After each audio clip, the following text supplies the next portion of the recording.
Welcome to the Schools of Excellence podcast, where we have conversations about education, leadership, and building a school of excellence.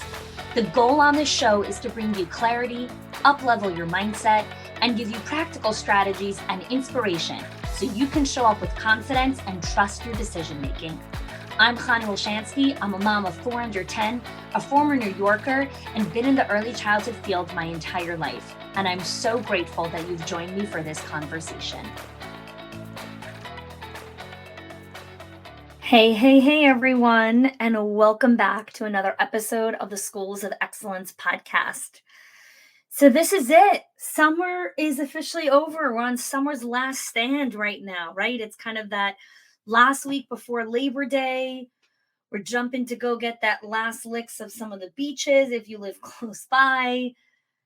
The pools are open a little bit longer during this season, this week, right before the fall. And some of you already are starting to feel the fall breeze coming in, depending on where you live in the world. For me, when I think of this week, kind of in these last days, last hours before September, is a time when the leader has more responsibility they're carrying on their shoulders than ever before, managing so many conflicting responsibilities, conflicting moments, a lot of emotions that kind of overlap on one another. And so this week's episode is all about grace, responsibility, and leadership. Because especially during this season, you're going to make a lot of mistakes. Take a deep breath. I know you prepped a lot for this season. You're still going to make mistakes because when you're leading a school and when you're doing anything that's daring or courageous, there's going to be trial and error. And when I think about grace and leadership, many times when we're leading a school, we want perfection, right? We want things done yesterday. We want it done efficiently. We want it done productively. We want it done on time. And at the same time, there's this dichotomy that we also want we want people to give us grace. We want people to forgive us. We want people to understand that we don't have all the answers and we are human. And so we also make mistakes. And so I really thought about what does grace actually mean? And I took some time to actually ask for your guys' feedback in our Facebook group, the Schools of Excellence Lounge. If you're not part of that group, we have a link here in the show notes for you guys to go check it out. And I asked a question around when do you want grace from your people? We got a lot of very interesting responses of when people most want grace from their teams. And I'll share with you some of that feedback shortly here in the podcast. But first, I want to get started with my definition of grace and how I look at it. And so the way that I see it is really an acronym for the word grace, GRACE. And grace, the G part for me stands for generosity. Leading from a place of generosity versus obligation. I did a whole conversation with this with a good friend of mine, Scott Wayman, who's the CEO of Kangaroo Time. And one of our first kind of Facebook Lives that we did together was all about the difference between generosity and obligation. And when people feel that we're leading from a place of generosity, they respond with more open hearts and they respond a little bit differently. There's a little less entitlement, there's a little less of demandingness, and there's a lot more joy for us when we're leading from a place of generosity. When we lead from obligation, we lead from scarcity. We lead from I'm not good enough. We lead from they're going to leave if I don't give this to them. And we want to lead from a place of generosity. I want to give this to you, as opposed to I need to give this to you. And so when I think of grace, I think of being generous with our forgiveness. I think about being generous with how we're showing up. I think about being generous with the resources that we want to be generous with. And really just thinking it from a mindset of lead from a place of generosity, not obligation. Okay, so that's the G. The second letter is R, which is respect. And when I think of grace and the concept of respect, I actually see respect from a place of respect differences of opinion, beliefs, and viewpoints. You can respectfully disagree. Okay. We want grace from our people when we make a different decision that maybe they felt wasn't the best decision for them, but you as the leader saw it as the best decision for the company. And you're not obligated to divulge exactly why you made that decision, nor will they ever understand, even if you do explain it to them. And so when I think of grace, I think of respect that you don't always understand what is going on with that person. Respect that that person is allowed to believe differently than you. Respect that that person is allowed to have a difference of opinion that you do. Respect that that person is allowed to view the world from a different set of lens and perspective. Respect. Respect that people have different life experiences. And so they look at the world differently. And your way isn't always the right way. Respect that people look at things from different perspectives. And so grace is, can you respect that someone thinks differently? Can you respect that someone believes differently than you? Can you respect that someone doesn't see it this way? And then can you learn to coexist? Can you learn to respectfully be in the same room, get along, enjoy each other's company, and still disagree with each other? It takes tremendous leadership to really understand that. When I think about some of the proudest moments that I have in schools of excellence in our company, it's the respect that the members have for one another. We have such an eclectic group of leaders from every different belief, from every different type of race, religion, ethnicity, socioeconomic status, demographics, socioeconomic graphics. Every single member is from such a different place. I have a different belief system than so many of the members. I have a different value system. I have difference of opinions. I have different views on the world. And still, we come together. We come together to share where we are the same, where we are in the same pursuits, and respecting that people, even if you believe differently than them, you can still respect who they are as people, respecting their character, their reputation, who they are as people and as leaders. You don't want everyone to believe the same way you do or think the same way you do. That's a copycat world. That's not a free world. You want diversity. But I think we say that we want that, but in reality, we want obedience. And so you really have to ask yourself, are you looking for obedience and complete, everyone just listen? Or are you really looking for diversity and difference of opinion?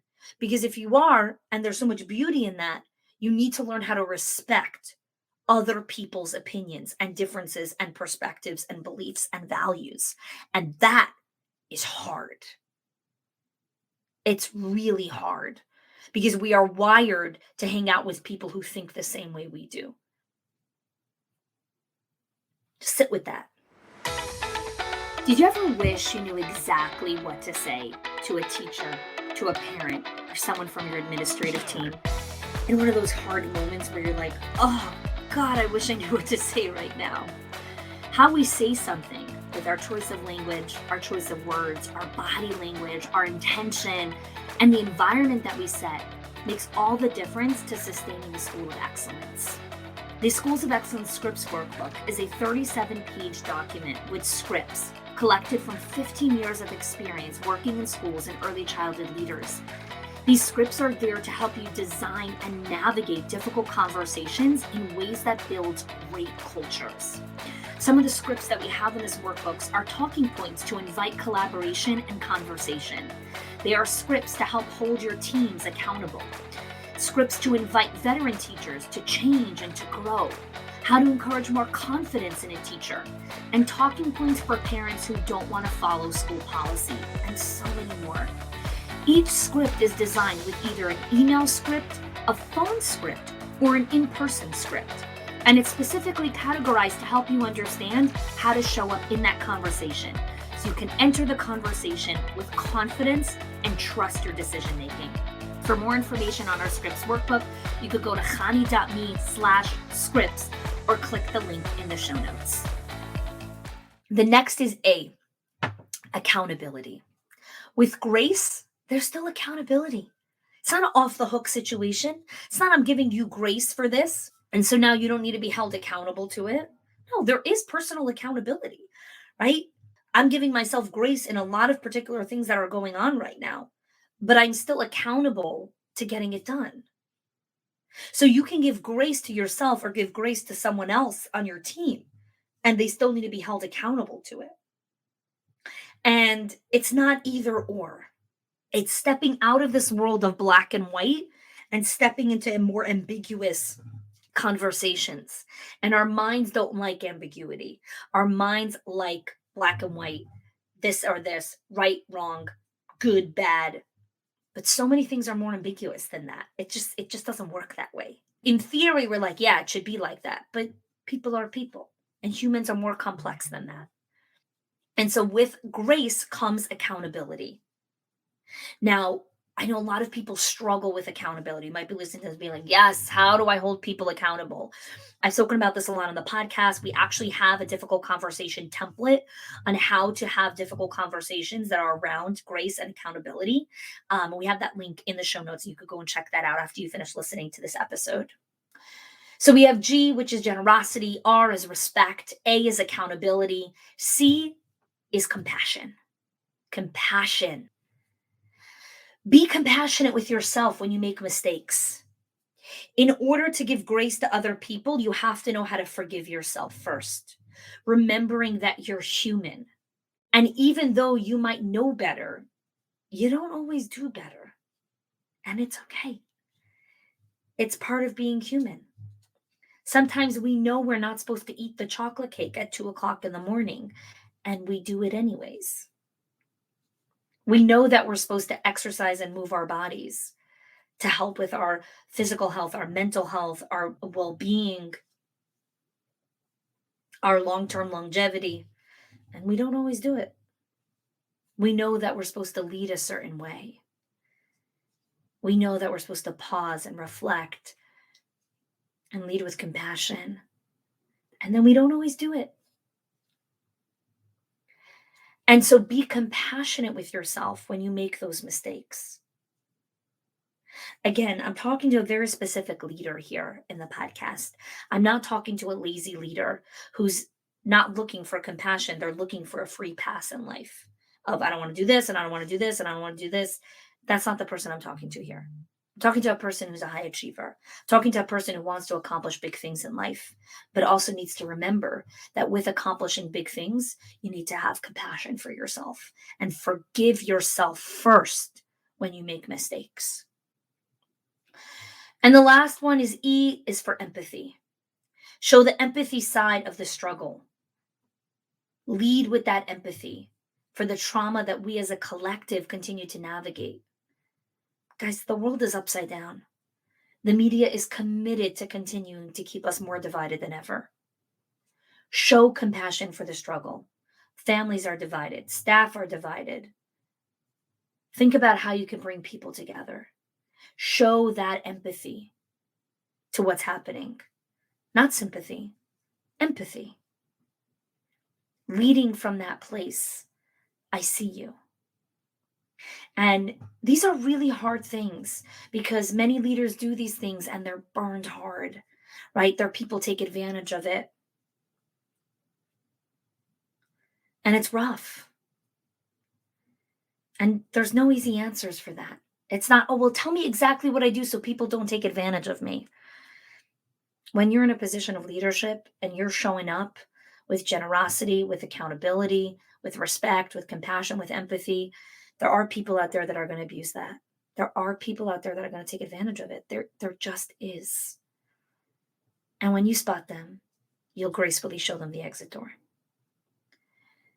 But I can't give you a recipe or a specific metric board on how much to give of each dosage so that you don't get taken advantage of and you don't get burned.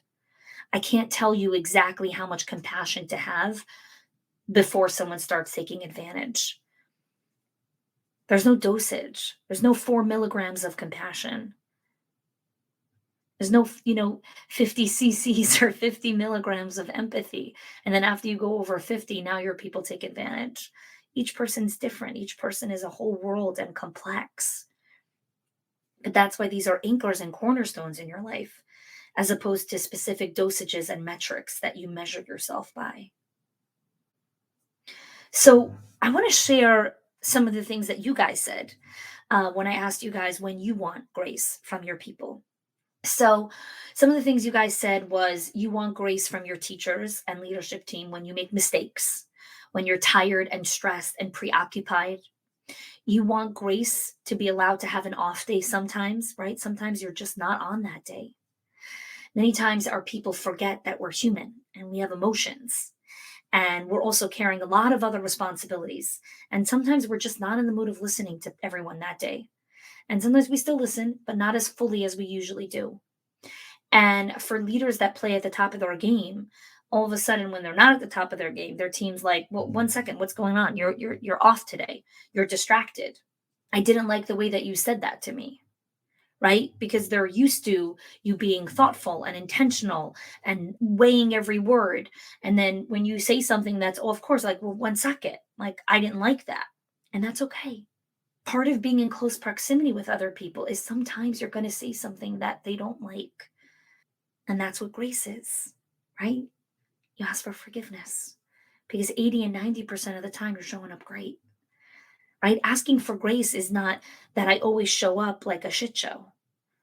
Asking for grace is that 90% of the time I'm showing up amazing, and give me some grace when I don't. The other thing you guys said was you guys go nonstop for the team. And many times teachers forget that there's one of you and many of them. Is a famous, I don't know which culture this comes from, but I always heard it growing up from my grandmother. She used to say, it was a Yiddish saying, but I'll say it in English. One mother could take care of 10 children, but 10 children can't take care of one mother.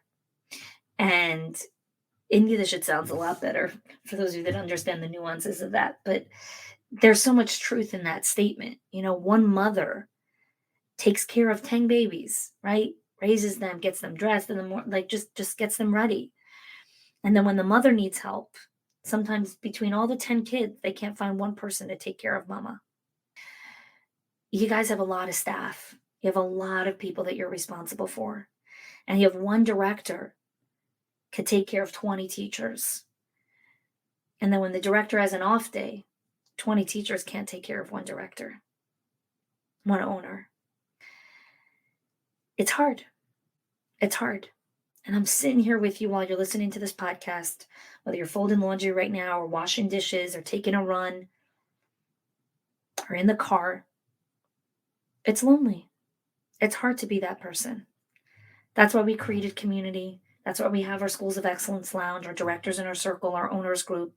That's why we created these places, because it's challenging.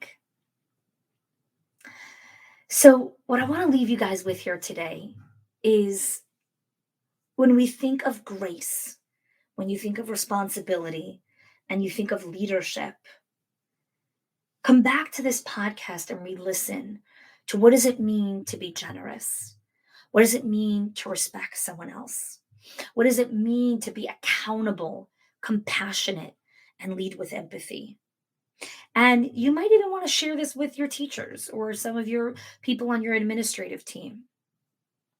Building a culture where your staff learn to give grace to each other, where your staff and yourself learn to lead with that level of grace and responsibility. I mean, I can't think of a better way to define a school of excellence. Thanks so much for joining me on today's episode. If you haven't had a chance to rate and leave us a review on this podcast, would love if you could take a couple minutes to do that. And definitely check out our show notes here with links to some amazing resources and trainings for you guys as you continue to navigate the upcoming school year. Thanks so much for listening. If you are loving the Schools of Excellence podcast and have gotten any value out of it for your school, I would love if you can do two things for me. 1, subscribe to the show so you never miss an episode. And 2, can you please leave us a review? Reviews help other school leaders know that this is the place to learn how to build a school of excellence. And I would be so grateful if you can do that for us. Your help and support makes this show to be able to be listened by the thousands of other school leaders all around the world. Thanks so much for listening, for giving us your time and attention each and every week, and I appreciate that you have joined us.